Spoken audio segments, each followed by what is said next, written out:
YouTube, Potato here, and I am going to be playing a little bit of Kerbal Space Program and talking a bit about some things that a lot of people struggle with in Kerbal Space Program. The first and foremost being efficiency in your building. Now, if you'll excuse me, I have a little bit of a cold, so I may cough a little bit. Sorry about that. Here's the first thing you want to know. When it comes to building your rockets, and believe it or not, bigger is not always better. Now, especially as guys, we tend to think, no, bigger is better. But really that doesn't end up working very well, because the whole thing about it is the larger your rocket, the more fuel and the more thrust it's going to take to actually get into space. So you always want to consider that. And something that I like to do, and I find it's really the best way to approach things, is to have lots of different stages. And the reason for that is you can drop pieces off whenever you need to. So it really ends up working quite a bit better that way, because every time you drop a piece, you've got less mass, so it requires less thrust to get you moving. So right now, I'm creating just a basic little lander here. And this is really more to just kind of show you what I'm talking about to make my point.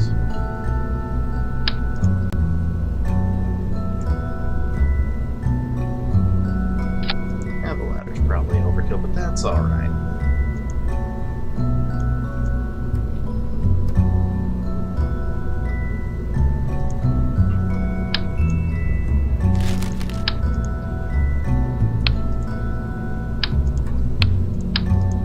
Well, maybe not. I always like to make sure I have lots of RCS fuel, because it can really come in handy. If you run out of electrical charge and can no longer power your SAS, then it helps out quite a bit. And something I've done quite a few times is found that I ran out of fuel on my way to somewhere or back from somewhere, and you can actually use your RCS fuel to get you moving.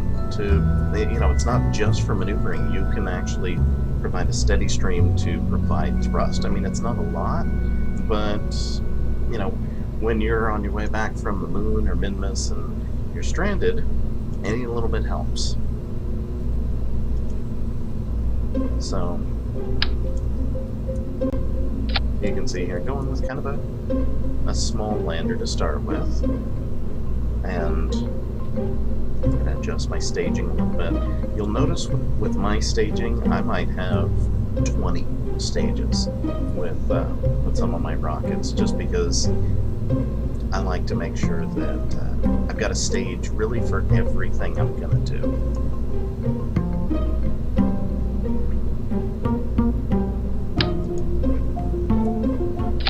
Let's see. For my first stage, it's powering my lander.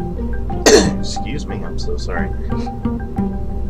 I was using the LV909 liquid fuel engine, which only has about 50 thrust, but that's more than enough when you consider that this is such a small craft. And so, for my next one, I'm actually going to use the same engine, but I'm going to have some of the radially mounted Rocketmax 2477 engines as well, just to provide a little extra thrust, getting a little bit faster. While I'm at it, I'm going to add, let's see here, an inline reaction wheel. Now I do have a couple of mods on right now, but I took away the Nova Punch because it was causing some issues for me. It was having some crashing. So I thought I'd try it without that and see how well it worked. And haven't had a crash yet.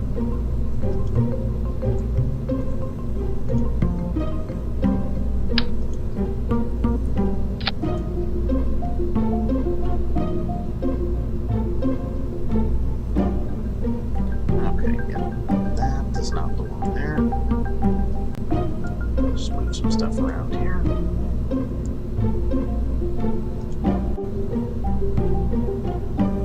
So you notice I've already got 2 main stages.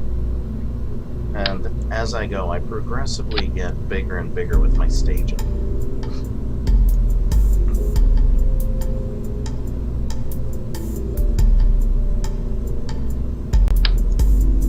This one will work just fine. So you notice this one does about 200. So that will be just fine for what I'm going for here. And another thing I'm going to do,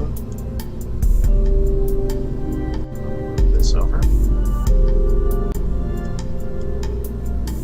Once I've got several stages, I like to start moving outward, start adding radial attachments. I think I'll actually wait until my next one before I do that, because what I'm going to do here is expand my size. Let's find, there we go, there's an adapter so I can move on to the 2.5 meter.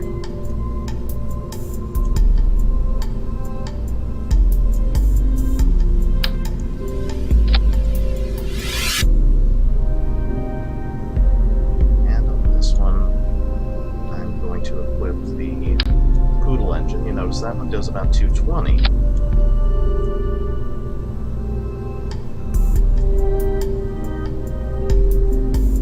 And you'll notice with my staging, everything gets progressively bigger and bigger.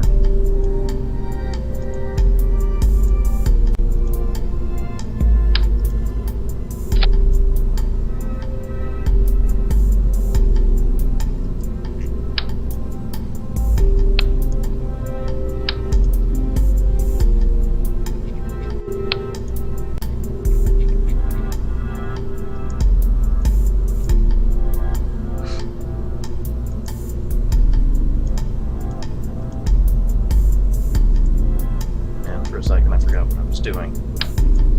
See, this is what happens when you run a fever all the time.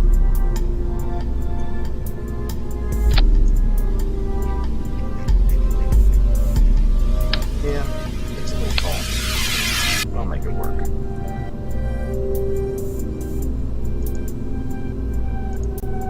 See, I plan everything on this point to already be in space before I use it.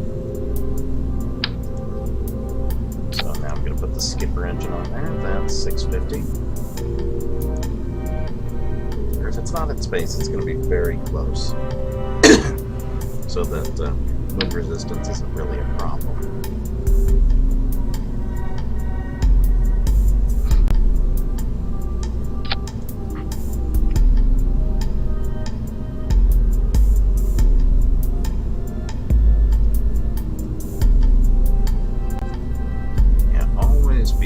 Deliberate with your staging. Make sure you're being very careful, because otherwise you're going to regret it.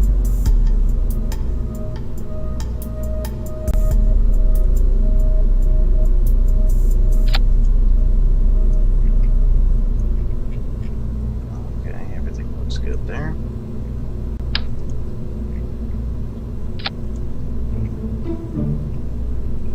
So yeah, this is where I start adding the really big stuff.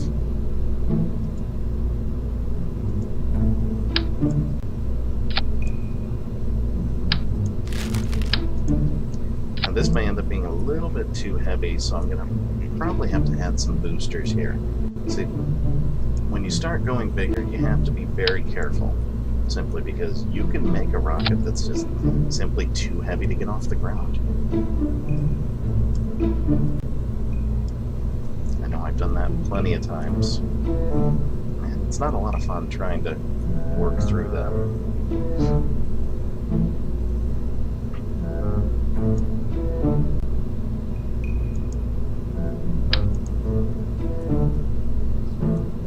I'm going to add some radial engines here. Excuse me. I'm going to do something a little strange. I'm going to have them activate a little later because I'm going to add some boosters on here as well.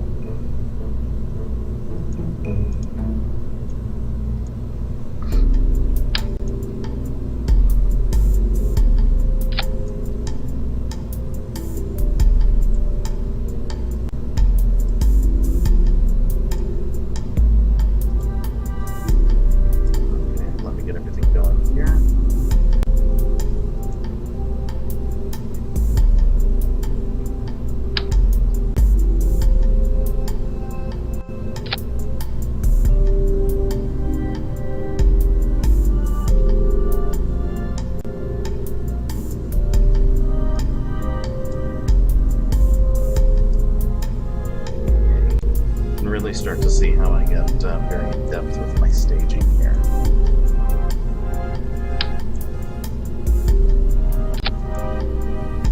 We've got these smaller boosters here, and underneath them, I'm going to put the larger boosters. That way, when these are finished, I can simply decouple them, drop them off, use these smaller boosters, and continue to still get some extra thrust.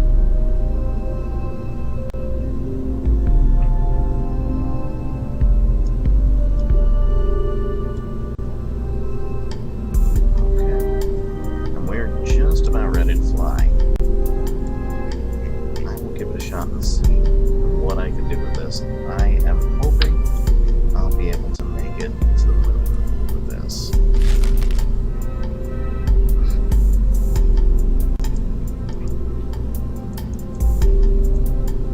I should be able to if I've done this right.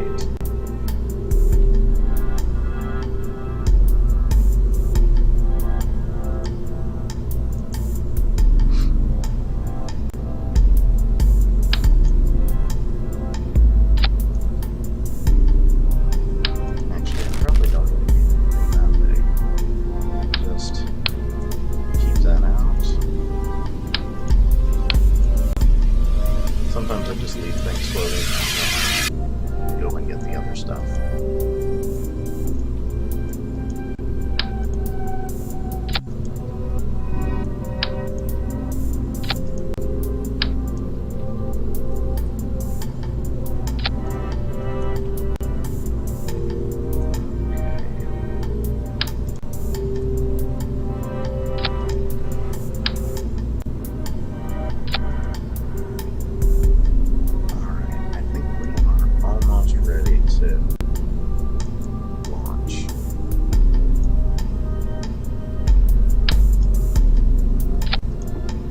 Something I'm going to have to add here are struts. You never want to do anything without adding struts. And I've discovered, thanks to a couple of my viewers, that there's some really great ways to use struts and actually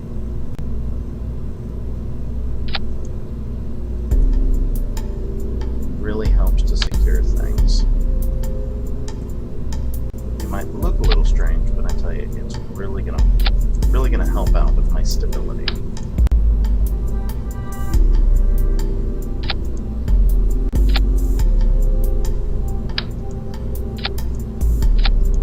And honestly, I don't think you can ever have too many struts.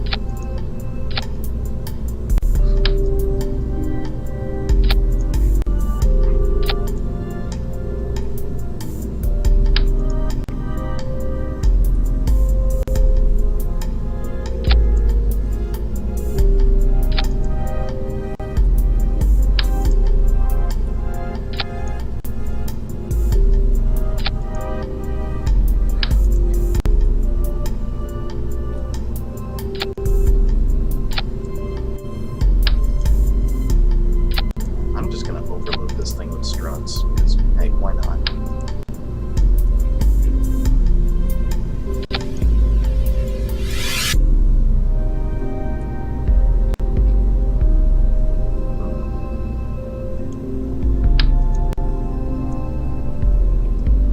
I'll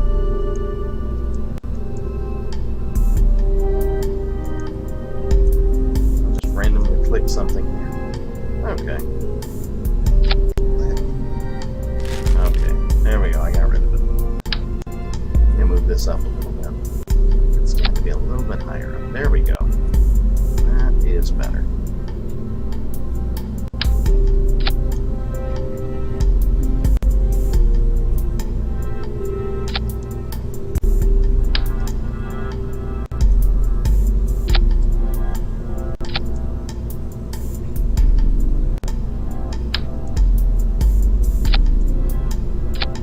I'd say I'm about halfway done with my struts. No, I'm probably a little bit further along here.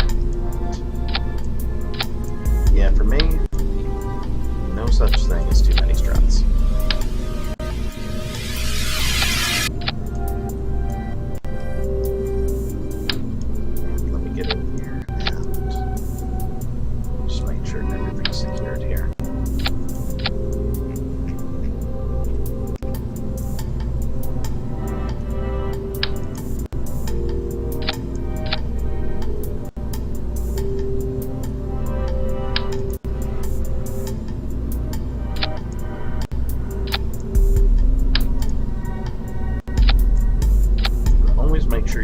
symmetry on here, so what happens on one side happens on all sides. Excuse me.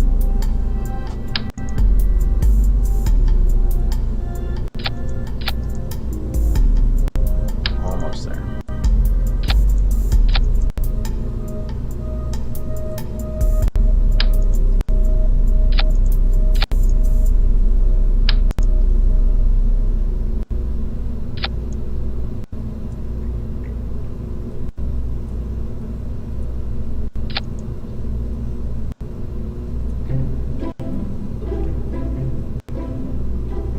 Looks more like some strange electrical tower than it does like a rocket, but it'll work.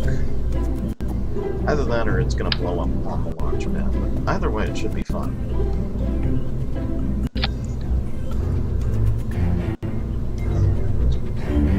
You never want to forget you want parachutes. Unless you like crashing into the ground. Some people do. I don't judge.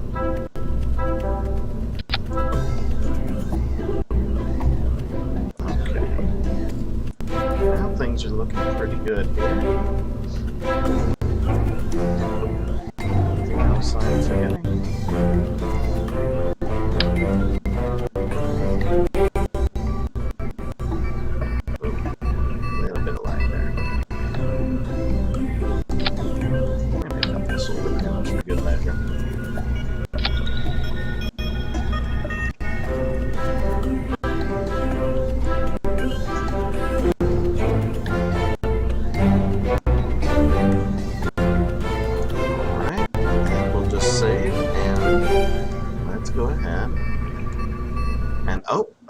I forgot something. Stabilizers. Yeah, so there's a very good chance it's going to fall apart on the launch pad here.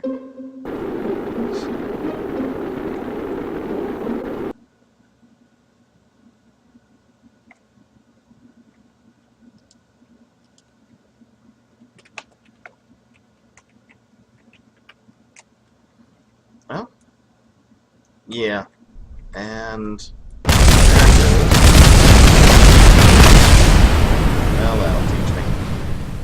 I always forget something.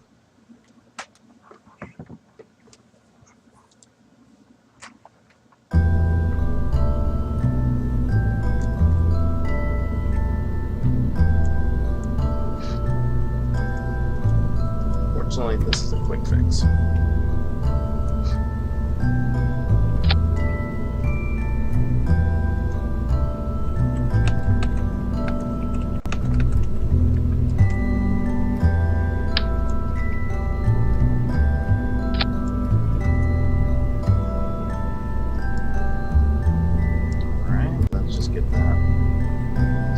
Staging, and okay, let's go ahead and give it a shot. Oh, wait a minute. One more place I want to put struts.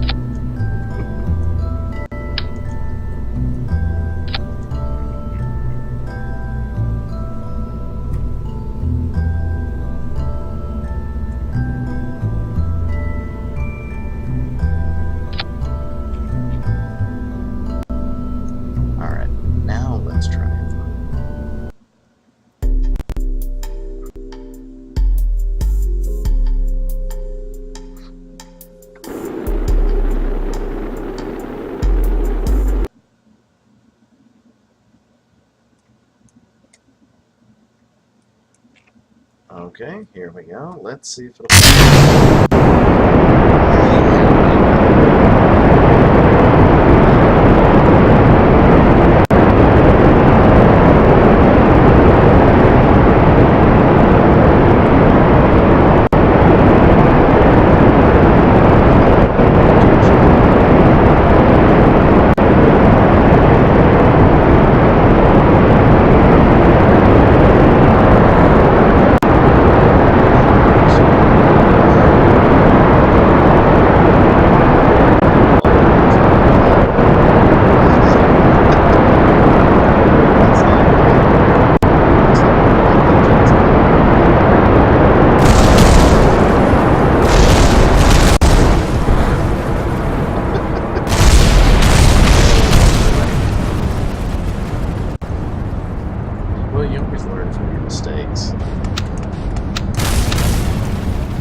Let's see if I can figure out what happened here.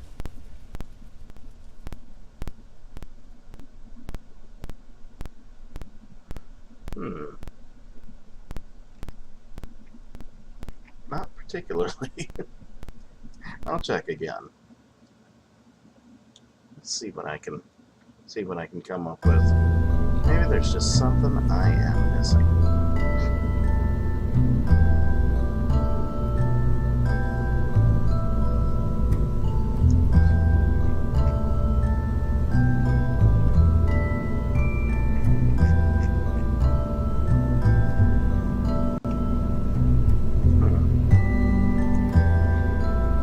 That was very strange. Just one ended. Suddenly lost it. I might have had a structural failure somewhere. This is kind of an intense rocket with all the different stages and parts I have going on. So let me just add a couple extra struts. Because why not? You know.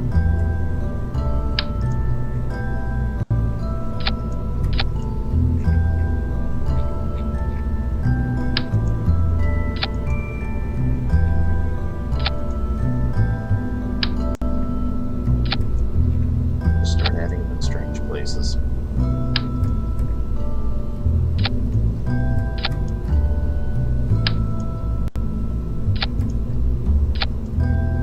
Alright, let's try it again. You know what? This time I'm gonna move the stability enhancers up. Let's see what happens this time.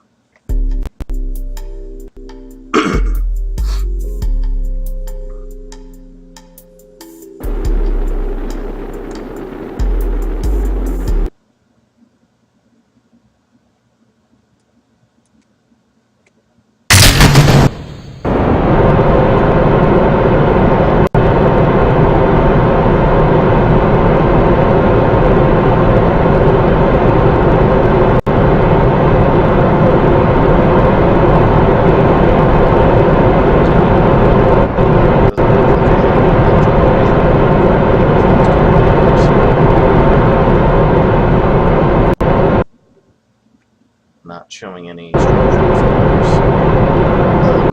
This little menu, by the way, in case you don't know, press F3 and it'll give you all of your flight log.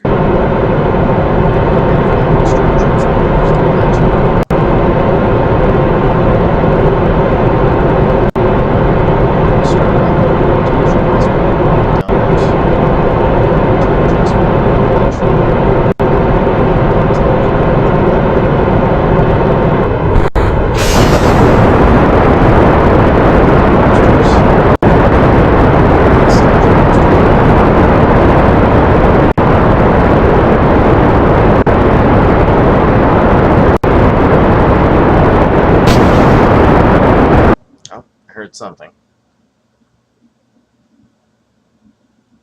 Oh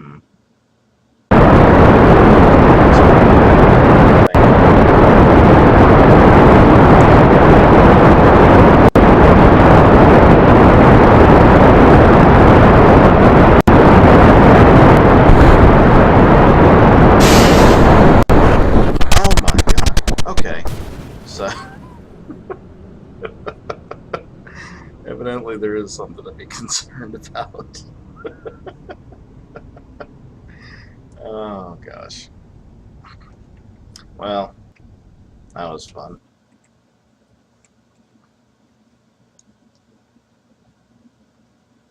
Where did we go wrong here?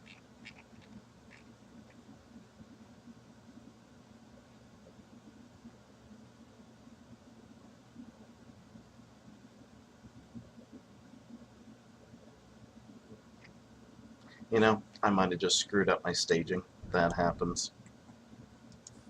I'll try one more launch, and we'll see what happens.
Oh yeah.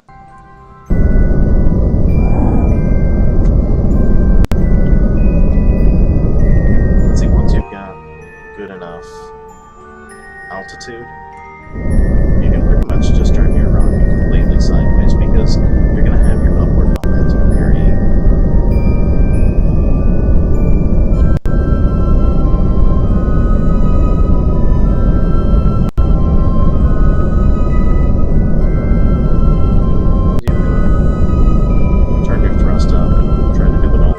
When you reach your apoapsis. I like to do it a little bit more gradually.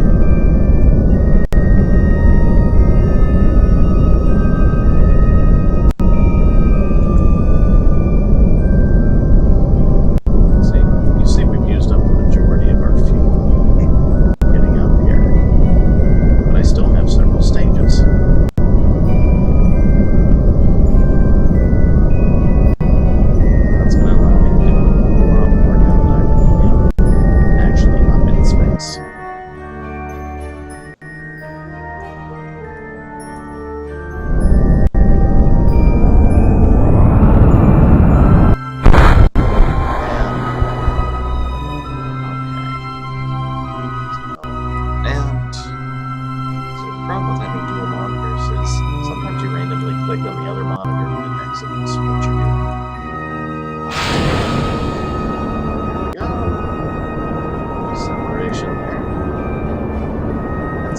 This does help with the stability.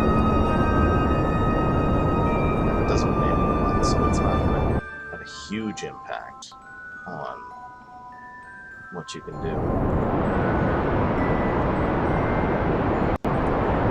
This one is our storage, which has, I believe, about 600, 650 worth of thrust.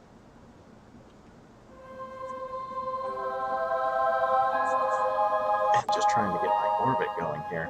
Now, if you're not overly familiar with how to establish orbits, you don't want to try going straight up the whole time. Start curving, because really all an orbit is falling very, very fast, but you're falling faster than you're falling. I'm not explaining myself properly. I'm tired. You're falling faster than gravity is pulling you down. So that's why you have that sort of circular motion. You're just falling very, very fast. It's really what it is.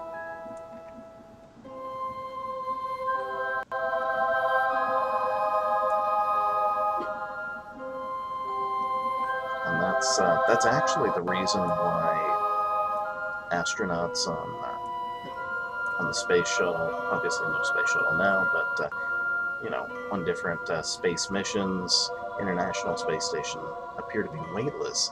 They're not actually weightless, it's just they're in free fall.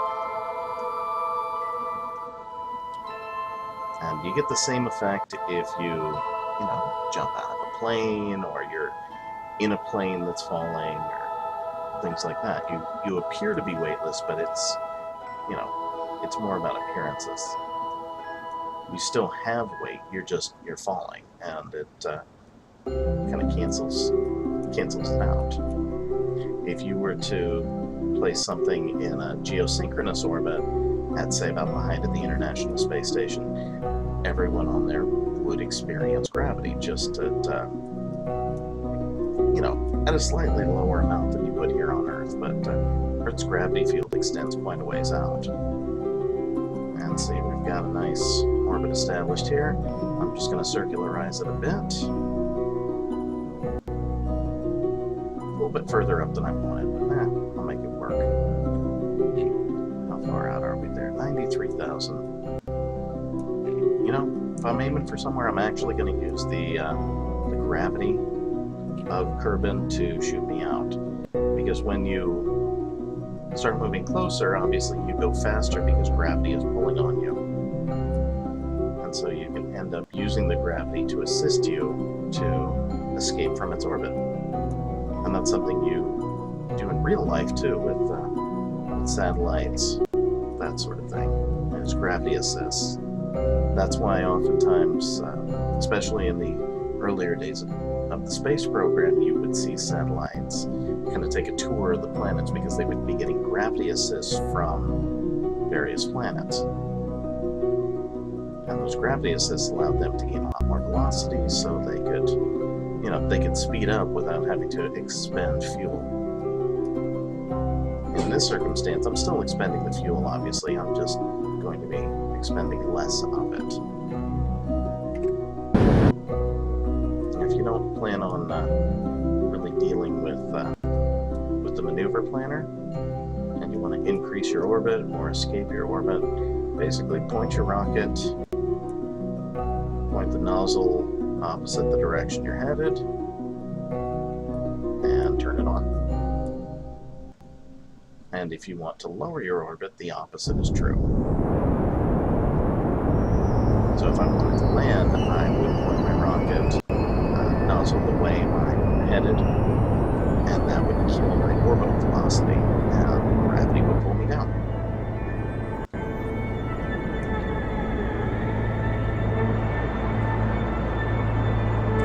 Okay, here we go. So, see, it's expanding.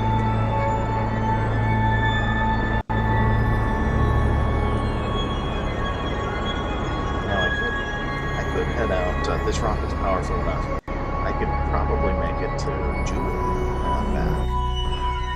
But I'm going to go a little bit closer just for the sake of time and head for the moon. And see here, I've run out of fuel. So, disconnect the stage. Use the disconnect the stage and use mass, so it becomes easier to push. So you can use those smaller engines. With smaller engines, you get much more efficiency.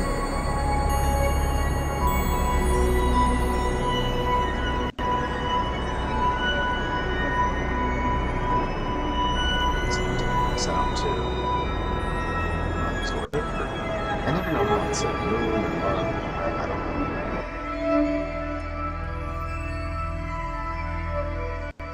Close. Almost there. Now this isn't necessarily the preferred way to intercept a celestial body. I'm just doing it for the sake of using a little bit less fuel at the moment, taking a little bit less time, because eventually I'll come in close contact.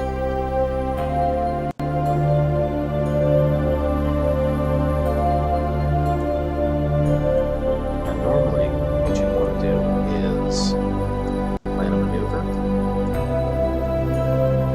Let's say here. And you can really adjust it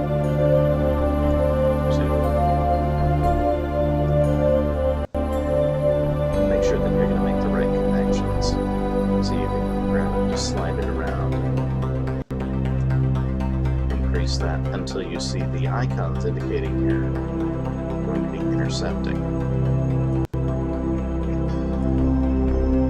And let's see here. Move this a little bit.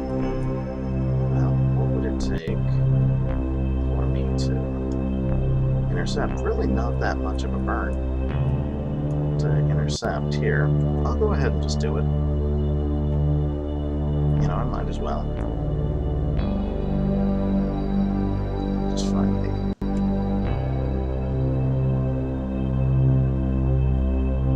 little blue indicator to tell me what exactly I need to do.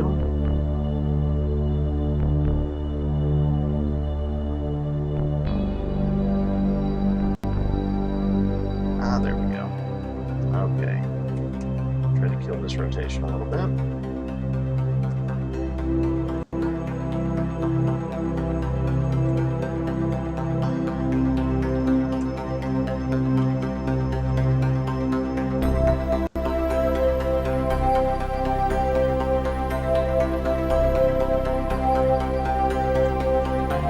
Since I've got some fuel away,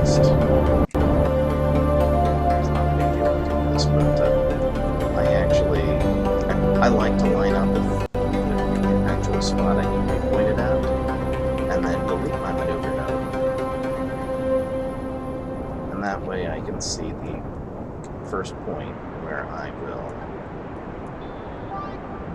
intercept. And when you right-click and set as target, you get these little indicators showing you your closest approach. And see there, I am going to have an interaction with it here.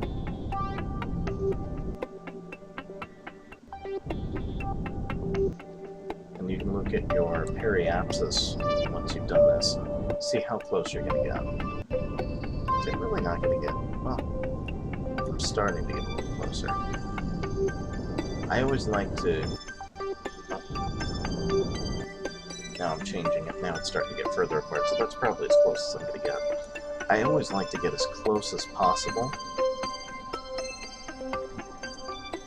And you can actually readjust yourself as you're approaching. If you've got an encounter, once you're a little bit further out, or a little bit closer to it, you can make an adjustment and trim your encounter so that you end up much closer to whatever you're attempting to visit or land on. See right there, 461, roundabout. Let's try a couple of adjustments, see what I end up with. 395, that looks a little better. 186. 43. 15. Yeah, I'll try that. And you'll notice it really doesn't require that much fuel when you're further out, just to make these more moderate adjustments.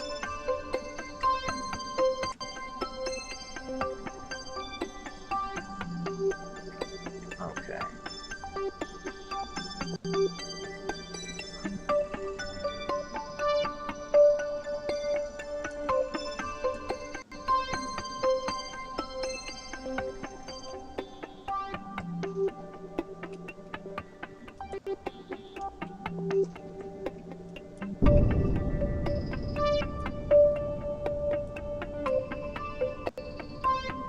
And if you have this popped up while you're on your menu or on your map, it's a whole lot easier to calculate things and see exactly what you want to do. See the effect that your burns are having.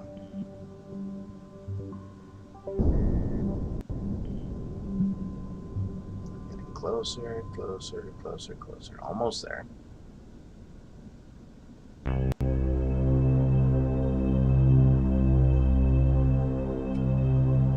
Okay, 18. That's probably as close as I really want to try getting right now, this far out, because I want to see exactly how I'm approaching it. Okay, there we go. And see, sometimes once you actually hit your approach, you're a little bit off. Right there, it's going to have me intersecting the planet, or intersecting the moon, and that would require a lot of fuel to burn that through, and just to make sure that doesn't happen. So, I'm just going to adjust things a little bit so that I don't smash into it.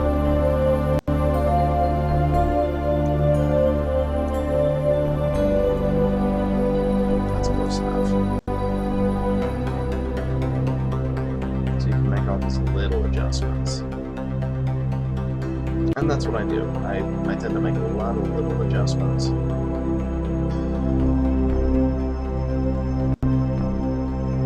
And I do that because I don't always calculate the perfect burn the first time.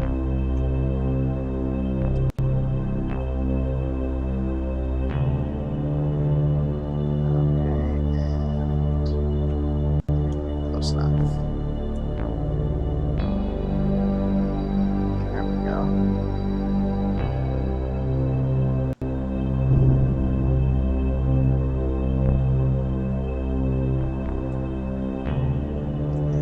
Good enough.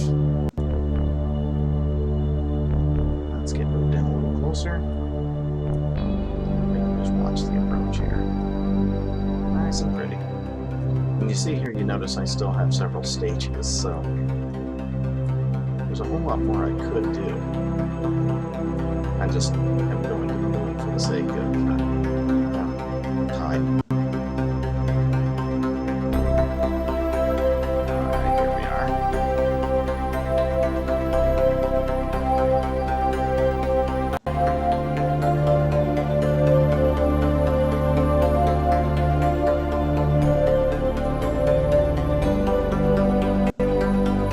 So turn around.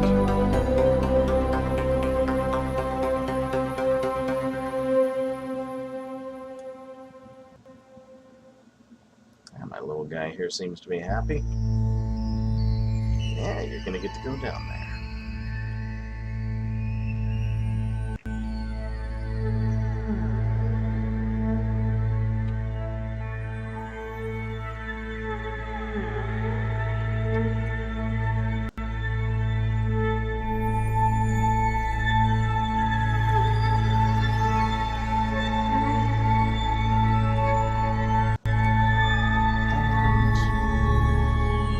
As close as I want to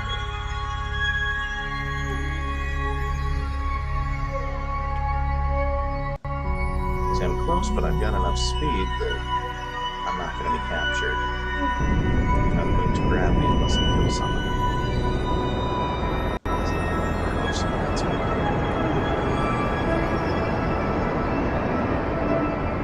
So I'm still on escape trajectory.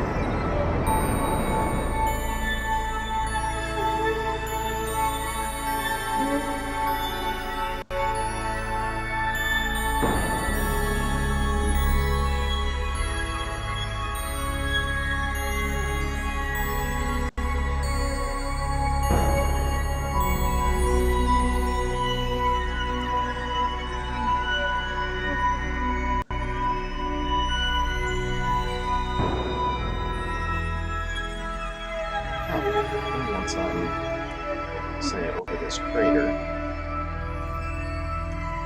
I'll make my burn for landing.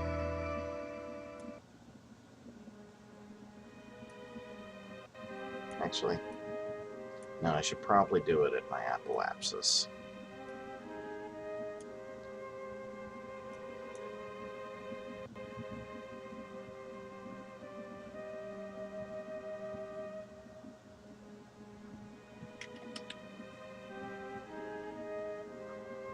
You can see I'm in orbit here. It's a close orbit, but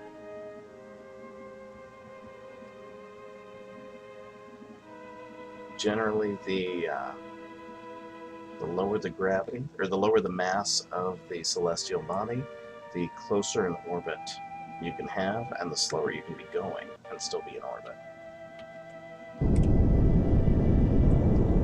When you get to something like the moon of Eve, Gilling, with that, I mean, you're basically moving, you know, at walking speed in orbit. It's something like, you know, 10 meters a second. It's really not very fast when you think about it. When we're talking about spacecraft, I mean, it's ridiculously slow. Okay, let me aim for that crater.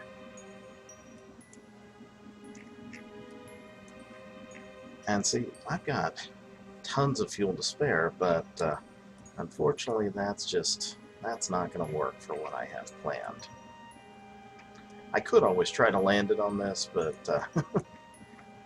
you know, on the moon I wouldn't be able to manage. It would tip over. I might be able to try it on, say, Minmus and or Ike, the moon of Duna. I might be able to manage there.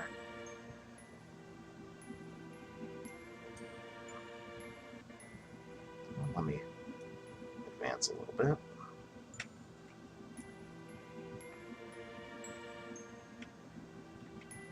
Okay. But I will take advantage of the engine before I just drop it to kill some more of my orbital velocity. I can just move nice and slow.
Goodbye.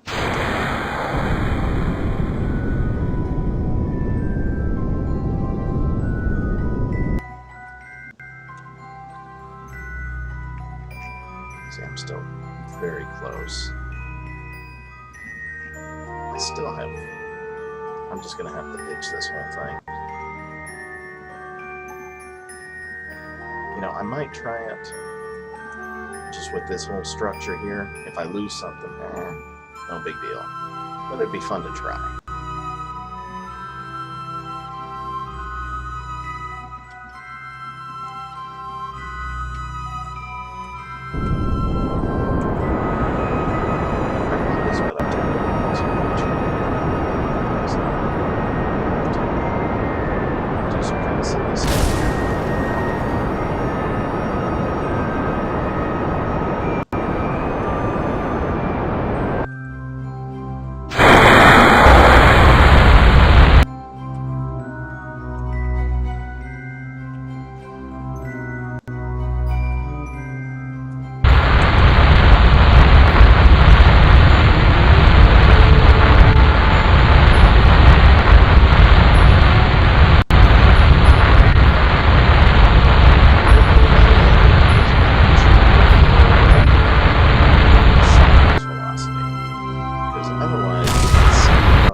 It all depends on the person.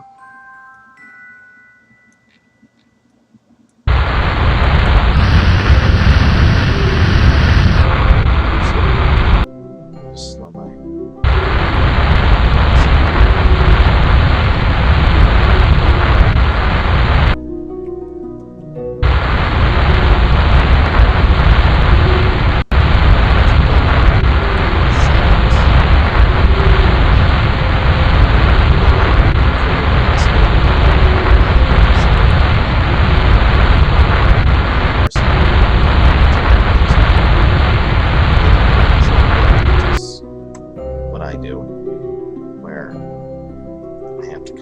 Mess around with the thrust, you know, constantly adjusting it. But hey, look at that. We landed. Not too shabby.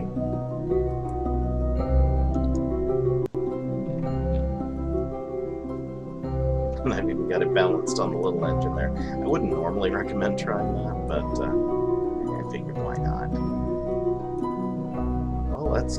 Oh, we're tipping. We're tipping. Let's go celebrate. He's alright. He landed on his head, so...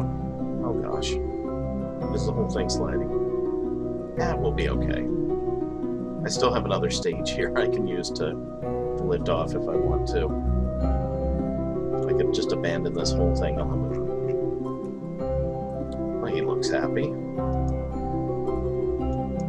See, I'm playing in sandbox mode right now, but I will go ahead and do a nice little moon jump. And let's plant a flag.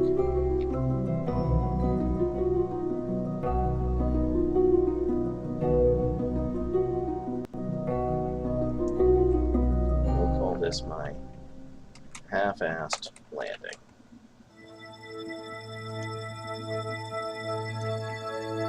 Okay, well, good enough.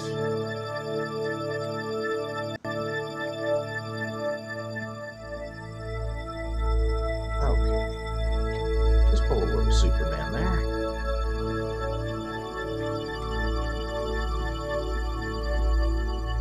Okay, this is going to be interesting.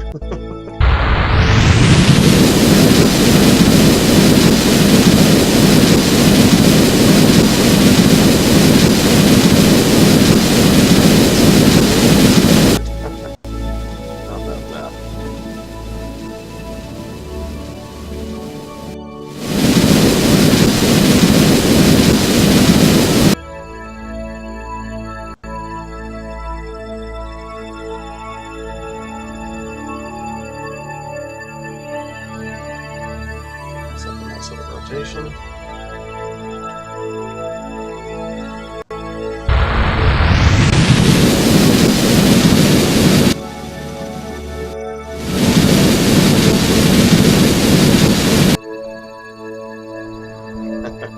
And we ran out of fuel with that. So let's turn this down. I really don't want to burn that much fuel. Just getting off the moon. If I have to, I have to.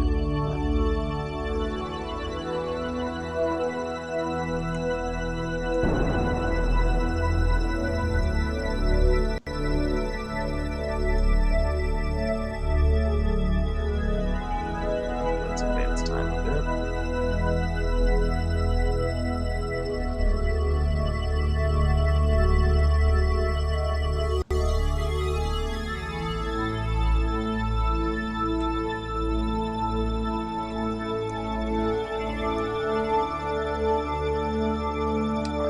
How's that orbit coming along? Not bad. Okay, once I am on this side, I'm going to go ahead and just to break from my orbit. Like I said, you always want to, if you're going to try to escape from a planet and you've got an orbit established that it's not circular, burn from the lowest point because gravity's really going to assist you the most there.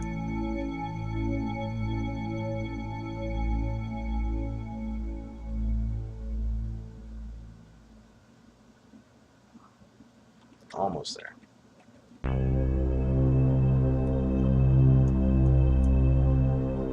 Oh, point the other way. I should probably bring the ladder up, considering I don't have it just yet.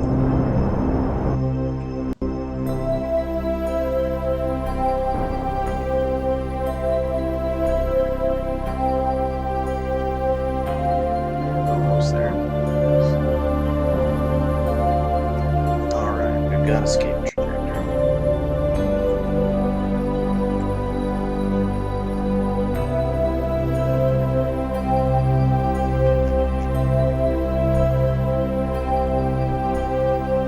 Here we go.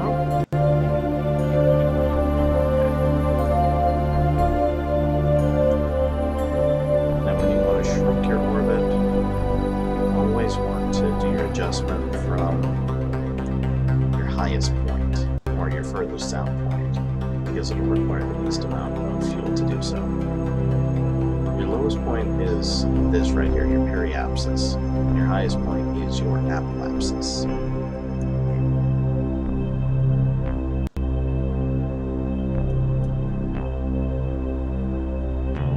And I actually did not know that until I watched Scott Manley.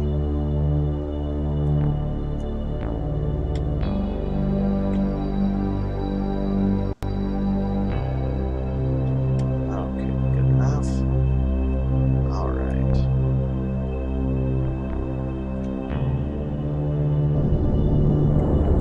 Here we go. Let's watch it shrink.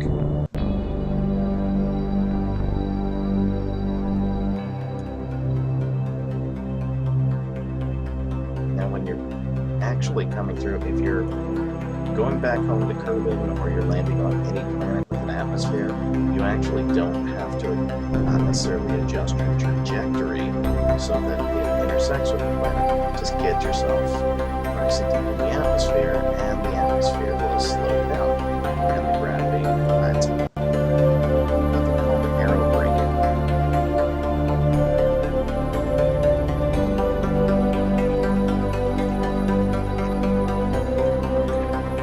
So a little bit more.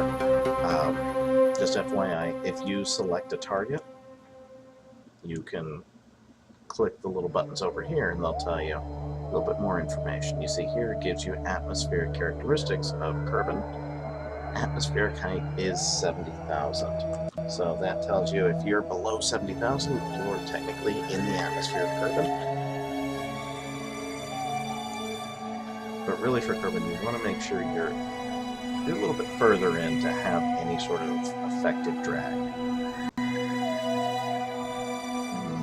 14,000. That's more than enough. And see, that'll leave me with some fuel for killing my orbital velocity.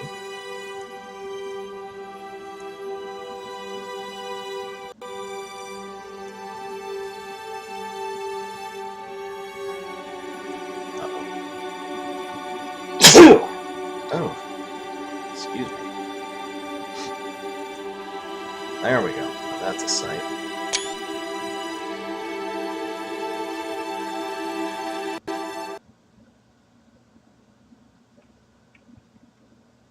See, we're technically in the atmosphere right now, but the atmosphere is not providing enough drag to slow us down just yet. But we'll get there.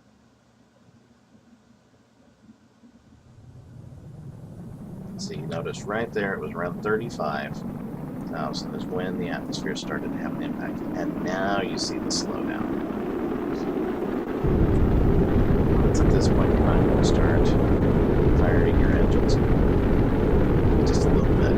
Don't kill that velocity, because if you're going too fast, even parachutes aren't going to help. They'll just rip straight off.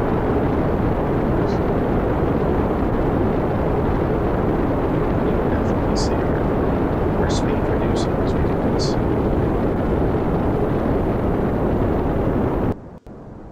And you'll notice now, no longer says that we've got orbital trajectory. It definitely has us intersecting with the ground. What you see right there, I mean, we burned off quite a bit of acceleration. Now it's over 2,000 meters per second of acceleration that the atmosphere burned off. And it's still continuing to slow us down.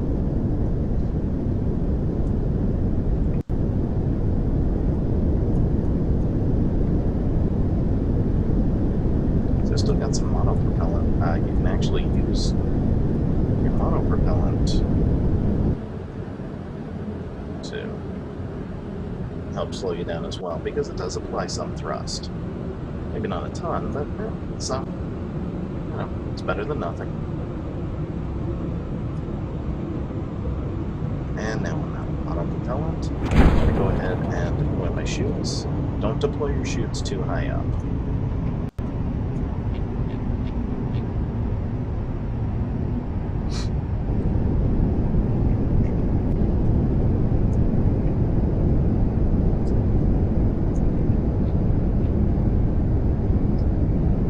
See, I've got my engines going a little bit too, just to slow our velocity even more.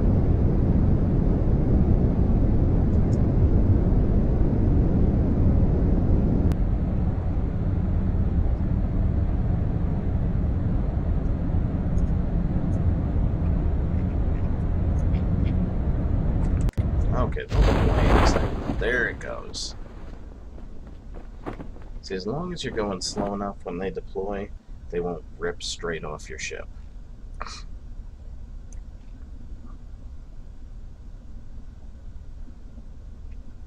Oh, here we go. We're getting close. Looks like we're landing in the desert, too.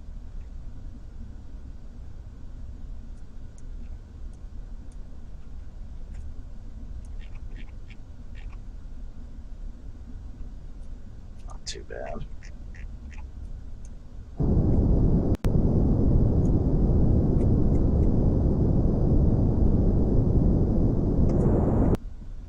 And there we are. Safe and sound.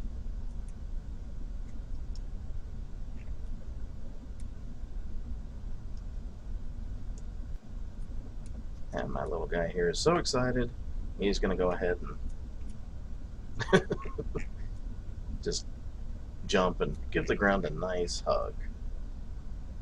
Get down, be thankful that he landed okay. Run around a little bit, celebrate. And there you go. So we're back home, safe and sound. And I'm going to do some other videos, probably not tonight, but in the coming days, just a little other instructional things, just teaching a little bit about how to do certain certain certain things in Kerbal that a lot of people seem to struggle with. So thank you very much for watching, and have a good one.